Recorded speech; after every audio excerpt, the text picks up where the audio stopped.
welcome to another YouTube Hangout. Super pumped to be here with a new friend and super loyal subscriber. You see his tweets all the time. Ian Michael Brock from DreamHustleCode.com. He is a 12-year-old entrepreneur who's writing a book on success for kids and wanted to interview me for his book. So, Ian, welcome aboard, man. Well, again, Mr. Carmichael, thank you so much for the opportunity to allow me to interview you and include you in this book. Now, I've actually been watching your videos for quite some time, and it's just beyond amazing that we were finally able to connect and do the interview. Now, I love it. So quickly for people watching from my side, just tell them who you are, what you're about, and then you can get into your intro. I know you need to kind of go through your intro for your show, and yes, sir. Let's hear you, man. Take it away. Well, I'm 13 years old, an entrepreneur, speaker, and soon-to-be author, and I'm also teaching myself how to code. And also, I'm currently writing a book about success for kids based on Mr. Napoleon Hill and Dr. Dennis Kimbro's Think and Grow Rich, A Black Choice. Now, so far, I've interviewed 31 highly successful people, from actors, film producers, and also tech entrepreneurs. And I'm also working on an interviews with Mr. Nick Cannon, Mr. Sean P. Diddy Combs, and President Barack Obama. I love it, man. That's awesome. So your show, do your intro, and then let's get into the questions. Okay. So, Mr. Carmichael, I just wanted to briefly recap a little bit about myself and why I'm writing this book. Now, I've been extremely fortunate throughout my lifetime. God blessed me with awesome parents who have watched over me like hawks and have carefully groomed me for this time in my life. And since I was 4 years old, my parents have always spoken positivity and greatness into me, even though sometimes I may not understand why. But I've got to face a hard reality. I still live in a city that's been named the murder capital of America. And we're just earlier this year, a 2-year-old boy and 2 girls at the ages of 11 and 12 were shot in the head by stray bullets because they were at the wrong place at the wrong time. But I also truly believe that God put me here to do his work and to do some amazing things with my life, which is why I feel I have to be of service to others. Now I've decided to write a book about success for kids because I've been working on an initiative with my parents to bring free computer science and coding education to kids from economically challenged communities. Now, we self-fund our work through cookie sales from our social impact cookie company called Beyond the Cookie. And the kids that we are trying to serve, they need more than just access and the opportunity to learn computer science and coding. They desperately need to believe in themselves and that the possibilities associated with learning to code are possible for them. They need to be able to dream about becoming the next Bill Gates, Mark Zuckerberg, Elon Musk, Ben Horowitz, Sheryl Sandberg, or even you, Evan Carmichael. Now, I just want to thank you for allowing me to share a little bit about myself and why I'm writing this book. So without further ado, let's get started. All right, looking forward to it, man. Here we go. So let's start with your beginning. Where were you born? Where did you grow up? And what was your childhood like as a kid? So I was born and raised in Toronto, Canada. Still am here. Best city in the world, in my view. Grew up to 2 awesome parents, kind of like you, who believed in me. My one word is believe, and that comes from them. They always taught me I was Evan Castrilli Carmichael. I could do whatever I believed in. Struggled at the beginning through school.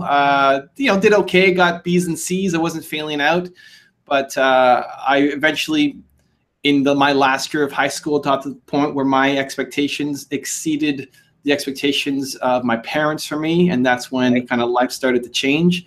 And found entrepreneurship is a path that I'm so grateful to have found. And I guess most people know me from my YouTube channel, which has 1 million subscribers almost, working our way there, and profiles different successful entrepreneurs and what we can learn from their success. Okay. So who do you feel was more influential in your life, your mom or your dad?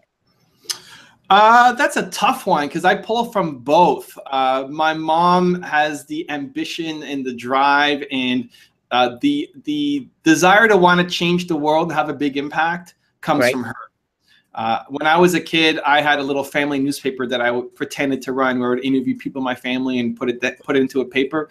And I asked my mom why she wanted to be a lawyer. And she told me, I don't want to just be a lawyer. I didn't want to just be a lawyer. I'm a constitutional lawyer. And the difference was they get to help make the laws, not just live by the laws. And so I pull from that side from her. And my dad more just, he was, he still's alive, but he's a super nice person, super humble, And I pull from both, but I think the one people would resonate with me more is maybe more from my mom of being ambitious and wanting to have a big impact. Okay. So when you were a child, what did you dream your life would be like when you become adult? I wanted to be a baseball player, and in the off season, I was going to be a police officer. That was my dream scenario. Baseball player for the Toronto Blue Jays during the season, and police officer in the off season. So why did you want to become a baseball player? I don't know. I think it was, when I was your age. So when I was 12 and 13, the Blue Jays, they're my local baseball team. They won the World Series. Right. And so it was all the hype. Everybody was a Blue Jay fan. I was trading baseball cards and selling and have my own little business there. And I just loved baseball as a result. What got me into it when in the 1988 Olympics, before your time, I was 8 years old, and Ben Johnson was the 100-meter sprinter for Canada. He was like a local hero for us, and he won the medal, but he cheated. He had steroids, so they took the medal away from him, and I was crushed. Like, how could this happen? Ben Johnson. And so my mom went out and bought me baseball cards, and just as like, hey, maybe this will make you feel better. I have some new heroes, and that kind of got me started on my path towards liking baseball. Okay. So after doing some research on you, I found that you attended York University. So why did you choose to attend there, and what did you major in? So I went to the University of Toronto, which is York is also in Toronto, but I went to University of Toronto. Why did I go there? I was still unsure what I wanted to do. I thought I wanted to be a banker when I graduated high school, and so the path to becoming a banker was go to university, get a degree, and then become a banker. So that was the main reason to go. When I got to university, I met with two different entrepreneurs who were at the school, and I decided to make a life-altering decision to join them in their business and be an owner and be an entrepreneur instead of going down the banking path. And so it was a helpful experience, if anything, for introducing me to these two entrepreneurs. But that was, at the time, that was the main reason to go. So for kids who don't know your story, can you talk about how you started, and what was your first entrepreneur venture? My first entrepreneurial mini venture was when I was 5. I drew some pictures with my 3-year-old little sister, and I took them to my neighbors to try to sell them. That's how I earned my first 5-10 cents on the street, kind of selling my wares. Had a whole bunch of little mini things, lemonade stands, all that stuff. Baseball cards was a big thing for me when the Blue Jays won the World Series. Right. I had a bunch of failed startups afterwards, just kind of trying things out. But again, didn't think I was going to be an entrepreneur.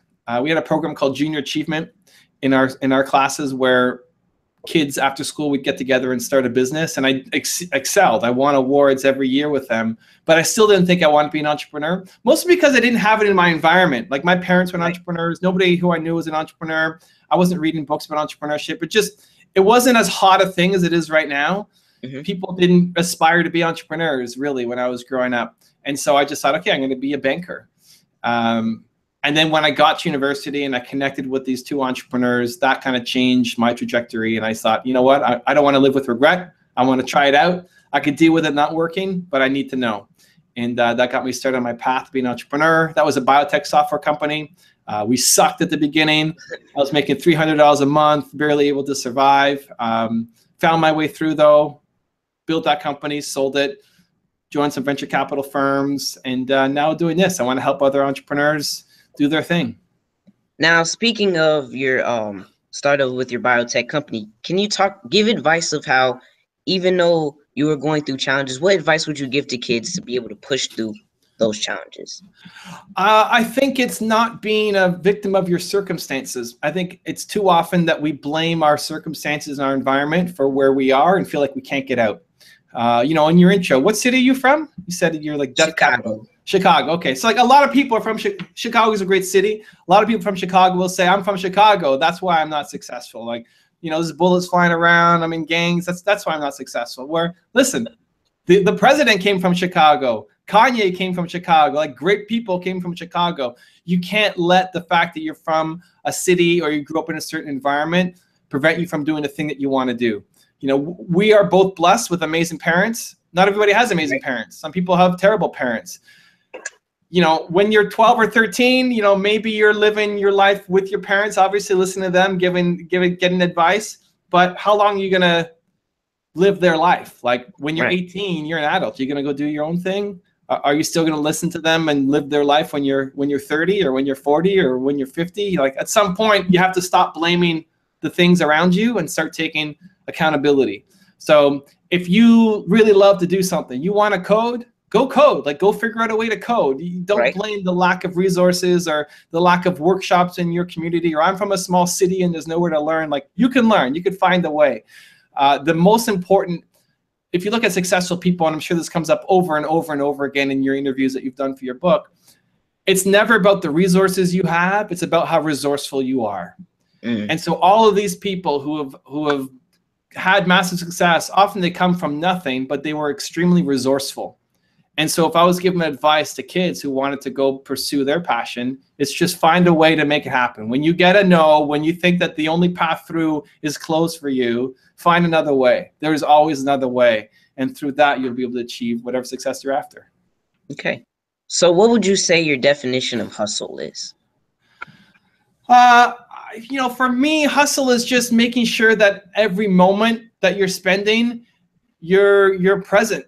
I think a lot of people think about it only in a business context, like you're hustling, you're grinding, you know, you want to write this book, so you got to get your interviews done. You don't want this to take 10 years. Like I want to get it out by December, so I got to get all my interviews done, right? Making sure every day you're waking up and working on your goal, working on your dreams, making some forward progress. But I think it's also, you can apply it to your everyday life. Like I want to hustle. If I'm in school, I want to hustle in school. I want to make sure that I'm getting the grades.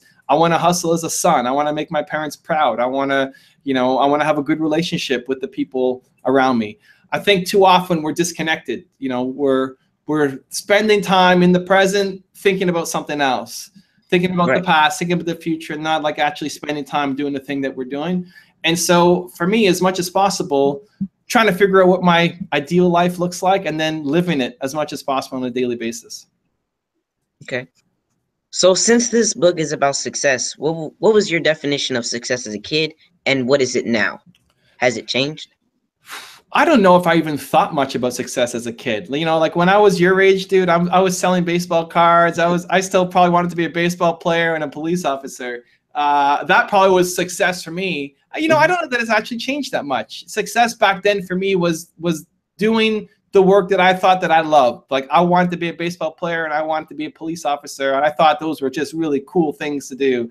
And I wanted to have fun doing those things. And that's not all that different than right now. You know, I'm 36 years old. I don't want to be a baseball player anymore. I definitely don't want to be a police officer. But I want to do what I'm doing. I want to help entrepreneurs. And so success for me is enjoying your life, enjoying the work you're doing, enjoying the people you're surrounding yourself with, enjoying the time that you're spending on the different projects. And if you can do that, then I think you'll be a success. It's not just about financial success. That's one angle. But if your ambition is to be the world's greatest mom, there's a lot of pride that you can take in doing that. And so doing what you love, man, day in, day out. Now, on your website, it said that you wanted to help 1 billion entrepreneurs in your life. So what made you want to have that as one of your goals? Two things. One, it started with me believing that entrepreneurs will solve all the world's major problems. I think entrepreneurs, you know, I don't think it's going to be the government. I don't think it's the president. I don't think, you know, for people who are blaming the president, like it's not the president. Like it's going to be entrepreneurs. It's not going to be big corporations. It's going to be entrepreneurs. We're going to solve all the world's major problems.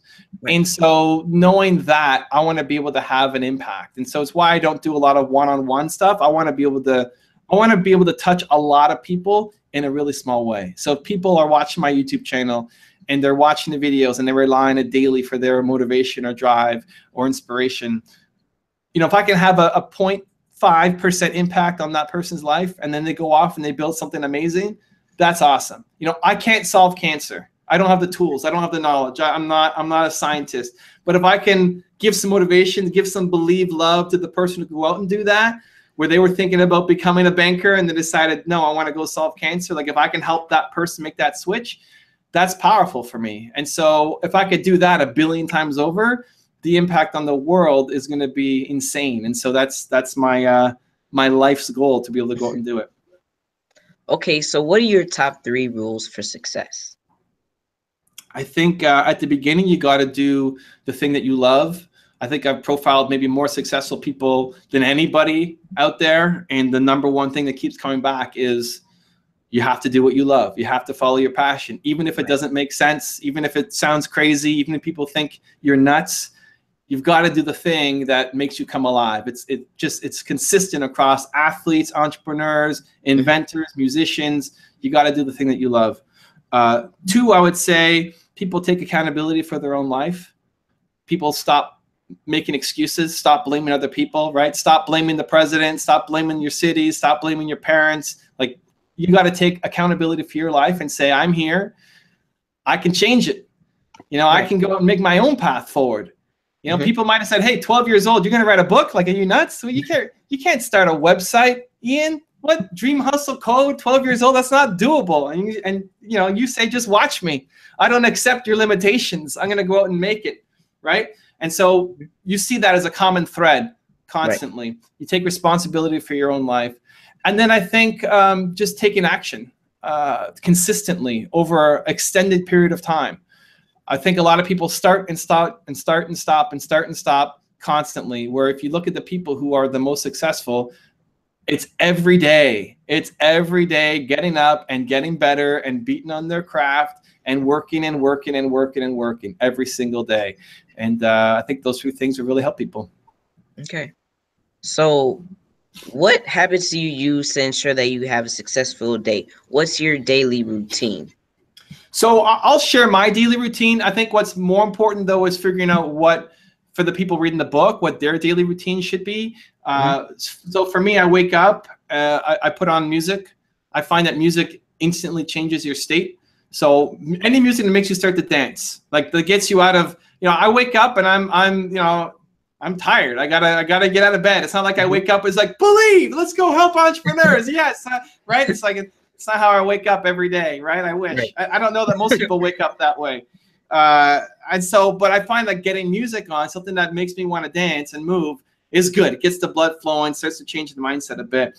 I'll drive my wife to work. I'll come back. I'll do some breathing exercises, take a cold shower, review what my goals are for the day. And I'm always kind of evaluating, is this part of my process working for me? I think what's most important, though, for the people who are going to be reading your book is we've all had these moments in our lives that has made us feel bold, courageous, want to come alive. You know, I'm sure there might be days where you wake up, it's like, well, who am I to interview Barack Obama? Who am I to get this guy on my show? And there's been other days like, yeah, of course I can get Barack Obama, right? Of course, like I'm badass. I'm doing this crazy stuff. He's going to want to talk to me for sure. And so we've all had those moments where we felt boldness and confidence.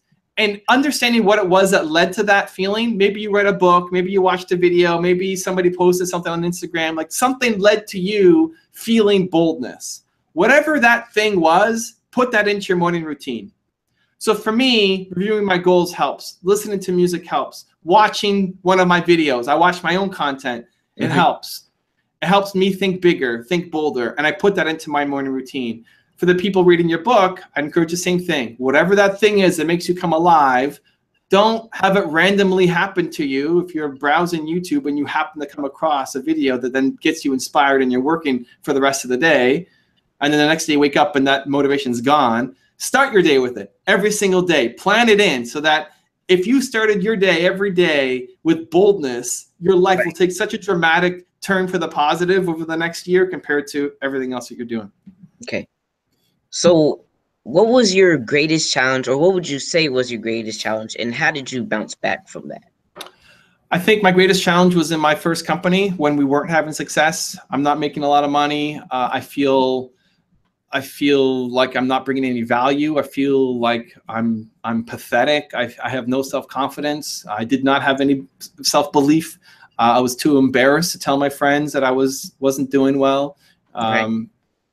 And how I bounced back, I told my business partner that I quit. That was the worst day of my life. I told my business partner that I quit, and I couldn't imagine me saying those words that I quit on a project that I cared about. And then I woke up the next day. I'm like, I can't quit. I have to find a way through. And the thing that saved me was understanding that I'm not the first guy to try to solve this problem before. You know, I was selling biotech software. I'm 19 years old. I'm not the first guy to try to sell software before. Other people have done this. They figured it out.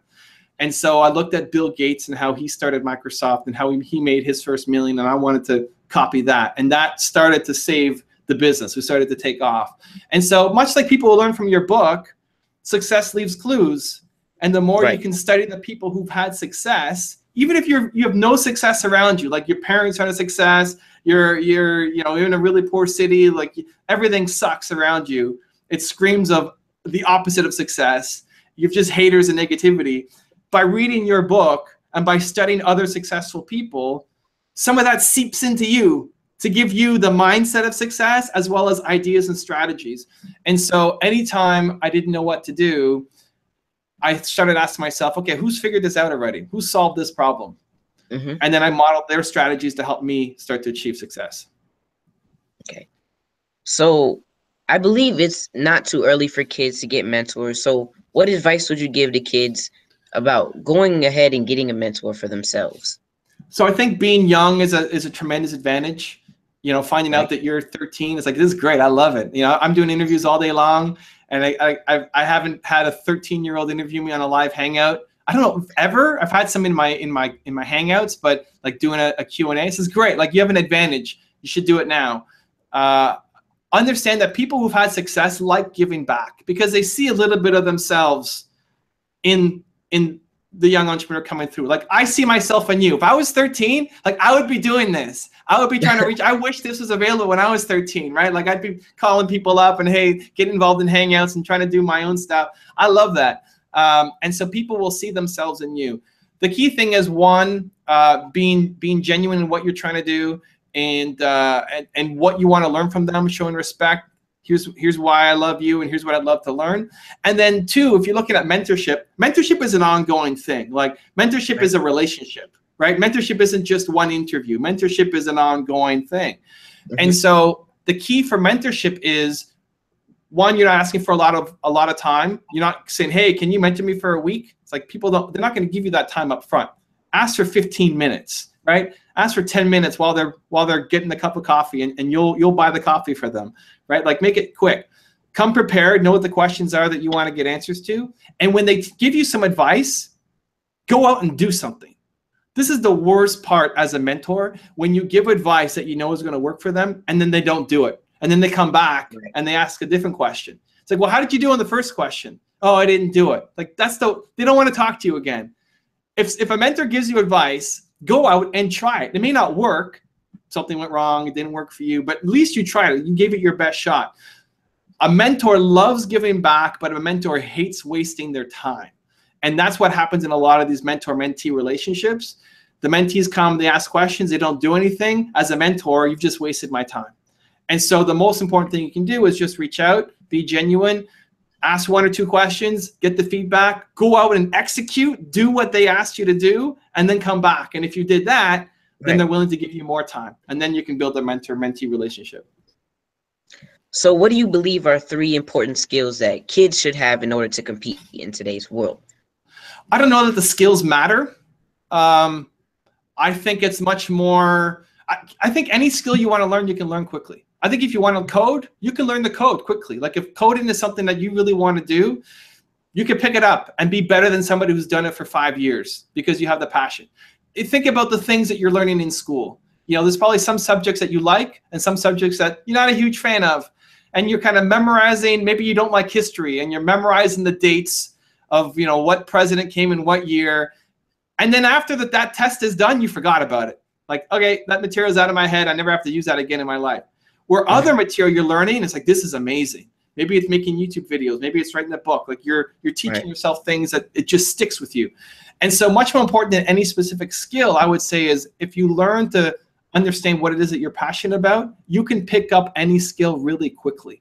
If you wanted to learn skateboarding, you might be the next Tony Hawk. Like, you could pick up skateboarding really quickly, but you got to practice at it. And you can get better than people who are 5 years older than you because you are practicing and practicing and practicing. You can make money these days and have success in any field. Like if you want to be a successful author, you can outsell authors who are like 8 times your age. You know, like you can outsell tons of these people and have a lot more success if you commit to learning the process of doing it. You can have just as much success being a skateboarder, being a professional video game player, being a YouTuber, being a programmer, being an author, right? You can have success in any of these fields. So I would hate to say, listen, to have success, you need to learn how to be a coder. And that can be a great career for a lot of people, but for some people, like that's not what I want to do.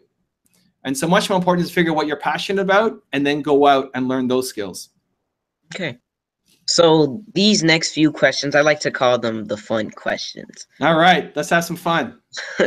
First one, if you could go back in time knowing what you know now about life, failure, success, love, family, and happiness, what advice would you give your 13-year-old self?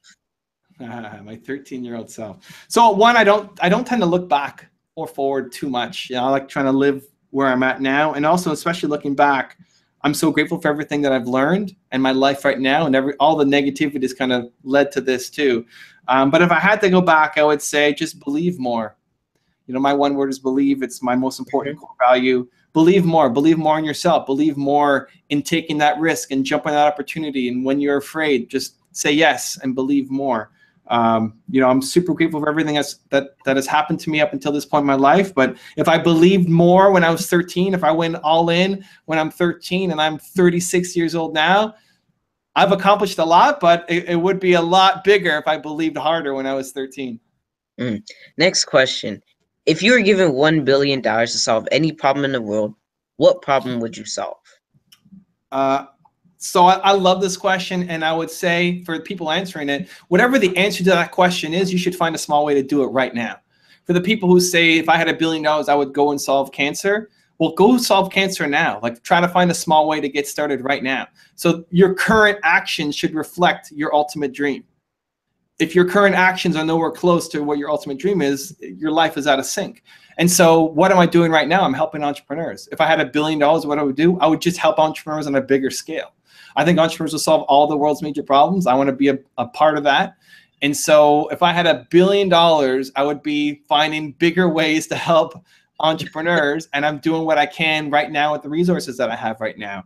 And so it's a great question to ask. And for anybody reading your book, they should ask themselves that question, because too many times we put restrictions on our life based off of financial resources. So they say, okay, if I had all the money in the world, I would start traveling. I would travel a lot, and I would buy lots of stuff. Okay, great. You've done all that. You still have extra money. Now what are you going to do? Because you'll get tired of traveling at some point. You'll get tired of buying stuff. Like you want to have a life of meaning. We search for meaning. You got to find the thing that makes you come alive. So what is that going to be once you've bought your mom the house and you've done all that stuff? Now what are you going to do? And so for me, it's helping entrepreneurs. I just find a way to do it on a much bigger scale. So last question. What is one thing that 99% of the world doesn't know, but if they did, they would say, wow? 99% of the world doesn't know, but if they did, they'd say, wow. I think for me, it just comes down to self-awareness. I think too many times we're living our life based off of other people's expectations. We do things because our parents want us to, because our community wants us to, because our teachers want us to, because the people around us want us to, and not because it's actually something that we want for ourselves. I think understanding your one word is super important to that. I look at myself becoming an entrepreneur. Nobody in my family is an entrepreneur. You know, if I just did what my family did, I wouldn't be happy with my life. I wouldn't be reaching my potential. I'd be playing a much smaller life than what I'm capable of. And that's generally true. You know, you can learn a lot from your parents, but if all you do is try to live your parents' life, it's never going to be great. Like you need to figure out what it is that you are all about. And I don't think most people have that self-awareness. I think most people are just caught up in doing what other people think they should be doing, and living somebody else's version of their life instead of their own version of their life. Okay. Well, Mr. Carmichael, thank you again so much for doing this interview with me. I really enjoyed doing the research on you and learning about your journey.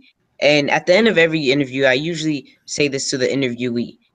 Since you've been so giving of your time, I want to let you know if there's anything that you need, just reach out to me so that I can be of service to you. I appreciate it, man. Thank you for the love. Good luck with the book. When does it drop? When does your book come out? Well, we plan to have it come out next winter, but the interviews will be done by the end of this year. I love and it. I also have one more thing today. Since my mom is from Canada, shout out to my mom and shout out to all my cousins and family members from Canada. Yeah, I love it. Canada Pride. Good job, man. Well, thank you. And to the viewers who are watching this, if you would like to learn more information about me, just click one of the links that is down below in the description. DreamHustleCode.com. I love it. Thank you. Thank you for the time, Ian. Good luck with the book, man. And we'll see you soon. Well, thank you again, Mr. Carmichael, and see you soon.